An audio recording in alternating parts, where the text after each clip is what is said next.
Hello everyone, welcome back. So this is our eighth video as a part of a synchronous mode of study. In this video, we are going to discuss with you all an article published in the International Journal of Comparative Law in year 2006. The title of the article is An Unconstitutional Constitution, a Comparative Perspective. The author of this article is Professor Gary Jeffrey Jacobson. Now, before we get into the nitty gritty of this article, let's discuss the profile of Professor Gary Jacobson. So, Professor Gary right now is a professor of government and law in University of Texas in Austin, USA, and he has done tremendous scholarly work in the field of comparative constitutional law. His one of the major contribution is in the field of constitutional identity, and if you remember, there is a book which is being prescribed as a part of our course, that is the Oxford Handbook on Indian Constitution.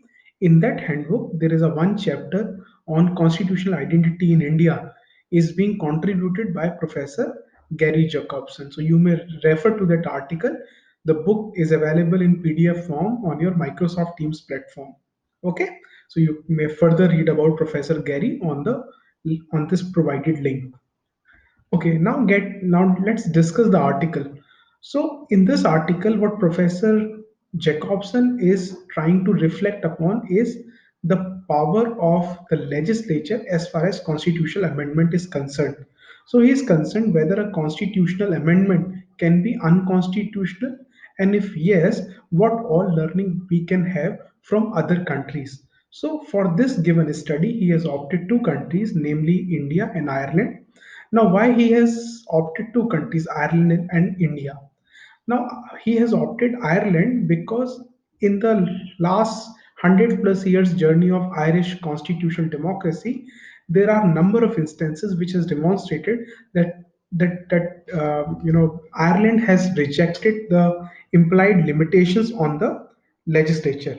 Okay, this doctrine has been rejected. However, if you see the Indian constitution, if you see Indian judiciary in 1973 has upheld, or they have come up with a doctrine of basic structure, which means that the parliament don't have the unbridled power to amend the constitution. That means there is a restraint on the power of parliament to amend the constitution. So any constitutional amendment which contravene with the provision of Indian constitution, which are basic in nature, then in that situation, that legislation or that constitutional amendment can be struck down by the judiciary using their judicial reviews power. Okay, so in this article, Professor Jefferson has reflected that if you see all around the world, there are primarily two kinds of model of governance we have. One is the British model of governance and another is American model of governance. Now, what is distinctive feature of British model of governance? So in British model of governance, one important thing that we find everywhere is there is a popular sovereignty. At the same time, there is a parliamentary supremacy in Britain. And precisely these two cardinal feature of forms of governance in Britain is responsible for not having any written constitution, because ultimately parliament is supreme. Now, this fiction of governance as being adopted in Britain has been rejected by America. In America, there is no as such parliamentary sovereignty, you can say. Okay, so their constitution is sovereign, constitution is supreme in that nature. Okay, that means the government or the parliament or the Congress of America cannot amend the constitution as per their wish. They have to ensure that it is conforming to the constitution, basic tenet of the constitution itself. Okay, so likewise he discussed the Indian and Irish examples. Okay, now one of the important aspect that he has reflected is that in all the constitutional democracies, if you see, there is a tension going on. What is the tension? The tension is between the popular governance and restraint on the power of legislature to make laws or to amend the constitution.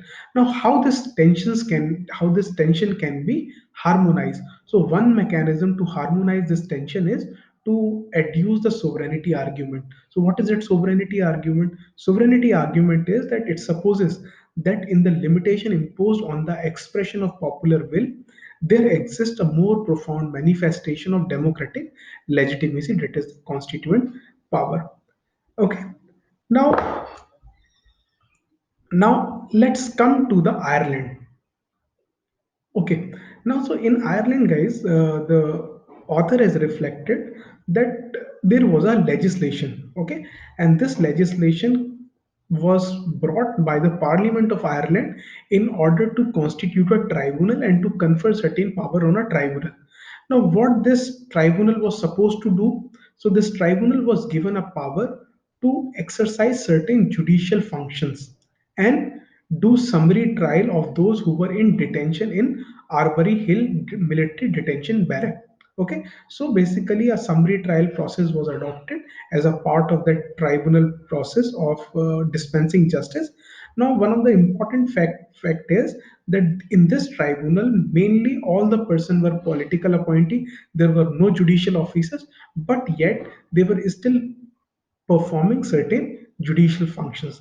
Now, in any country which is having complete deference to natural law, such kinds of legislations or formulation or constitution of tribunal doing a judicial functions, but they are not judicial officer, can be termed to be against the rule of law principle, against the natural law. Okay, so obviously this legislation with respect to this tribunal was challenged before the Irish constitution. Now, obviously, if you see the natural law principle and the constitution of Ireland, this legislation should be nullified, should be outrightly struck down. But there is one argument which is in favor. Okay, so the favorable argument is that since this legislation is a lex posterior, so since it is a lex posterior, it will have primacy over the existing law, and since it has been duly enacted by the legislature of that country, so it will have a complete command on that situation. Okay, so accept this logical argument, which is a very British way of working. Okay, there is no other argument which may support this legislation. Now, what happened when this matter went before the Supreme Court of Ireland? So, except one judge, all the judges were giving complete deference to the political supremacy or to the parliamentary supremacy. The one judge was just Hug Kennedy. So, what Justice Hug Kennedy has argued in this case was that if any purported amendment repugnant to natural law would necessarily be unconstitutional and hence should be declared null and void. But unfortunately, in the sea of positivistic judges, his argument was not accepted by fellow judges, and this legislation with respect to tribunal was upheld by Irish Supreme Court. Okay, and Irish Supreme Court basically asserted the judicial incapacity as far as the determination of important constitutional features which are fundamental and which are not is concerned, and gave complete space to the legislature to formulate the laws. In 1937, an important event happened in Irish history, and that event was in 1937. Ireland came up with their new constitution. Now, as per the new constitution of Ireland, Article 46 was incorporated, and Article 46 talks about Article 46 talks about the amendment power. Okay. Now, what Ireland did was in Article 46, they came up with a new mechanism of constitutional amendment. As a part of constitutional amendment, a government can move a draft of amendment. Both the houses of parliament can approve it. Once both the houses has approved the draft legislation, it will be put before the public for referendum. Once the public has approved by majority vote, it will be signed by the parliament and law will come into effect. So what happened in 1995 was a legislation, basically a constitutional amendment legislation, which is known as 14th constitutional amendment, was brought into effect. And this 14th amendment basically dealing with abortion services. So it lawfully recognized the abortion in Ireland. Now, what happened was that this 14th Amendment dealing with abortion was considered to be unconstitutional. Why so? Because there is an Article 8 of Irish Constitution which says or which protects the rights of an unborn child. So, a recognition of abortion was considered to be in contravention with the 8th Amendment of Irish Constitution, which talks about the rights of unborn child. Okay. Now, when this matter was being argued before the court, the most important issue before the court was This is it permissible for the pupil of a to exercise the power of amendment of the constitution by way of variation, addition, or repeal as permitted by Article 46, unless such amendment is compatible with natural law and existing provision of the constitution, and if they purport to do so, does such amendment have any effect? Okay, so as you see, this amendment, 14th Amendment of the Irish Constitution, was brought into effect after the referendum. Okay, so not only both the houses of the parliament has approved it, but at the same time, referendum has also approved its 14th legislation. So the question is whether the people of Ireland can amend the constitution even by going against the basic tenets of natural law. And if they are going against the natural law tenets, can the judiciary of Ireland nullify such types of constitutional amendment? Unfortunately, guys, even after 1937, the judiciary reiterated their previous stand that they gave complete deference to the political supremacy and the popular will of the people demonstrated through the referendum. Okay, and they said that they said that no organ of the state, so judiciary of Ireland said that no organ of the state, including the court, is competent to review or nullify a decision of the people.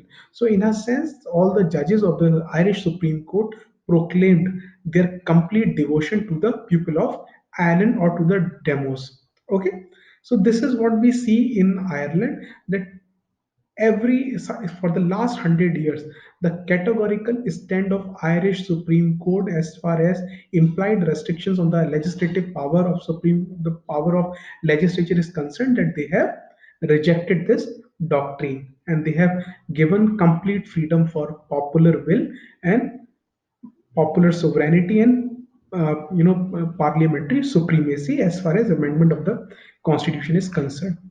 Now the author has discussed the Indian cases, okay, Indian experiences. Now the author has seen India from the prism of British India, okay. So he says that if you see India, the Article 368 of Indian Constitution has been formulated in a way, originally as it was formulated in a way so as to give complete freedom to the Parliament to amend the Constitution and to meet the challenges of the given generation. Okay, again he said that Article 368 was rooted in the Jeffersonian idea. What is that Jeffersonian idea? So the Jeffersonian idea is that the each generation should be free to adopt the constitution to the condition of its time. Okay, so you see that unbridled power was given under Article 368 to the Parliament of India while making the constitutional amendment. But if you see, Indian constitution and Indian legal practices were rooted in the British culture, and British culture is more about change in the legal culture. Okay, so obviously the Indian system will be hostile to any such doctrine of implied restrictions on the parliamentary power to amend the constitution. But you see that in 1973, when Keshwananda Bharti case, the Supreme Court finally came up with the doctrine of basic structure and said that the parliament can amend the constitution, but they cannot have unbridled power. They can only amend the part of the constitution which are not basic to it. Okay, so basic structure doctrine came into the discourse. Now the question before the author that he tried to investigate is what can explain the surprising receptivity of India as far as implied limitation is concerned. So he discussed that because of the self reflection, self understanding of Indian process, the Supreme Court may have arrived at the basic structure doctrine. So he said that if you see that one of the most important issue that Indian judiciary has faced is with respect to religion. Okay, and with respect to religion and secularism, Supreme Court of India has come up with a doctrine of essential practices or essential of a religion test. Okay, so essential of religion test basically isolate what is integral to the religion from what is not so, in order to ensure that the social reform project as be taken up by the government of the day should not be hampered by the orthodox interpretation of religion. So the idea was clear that certain things in religion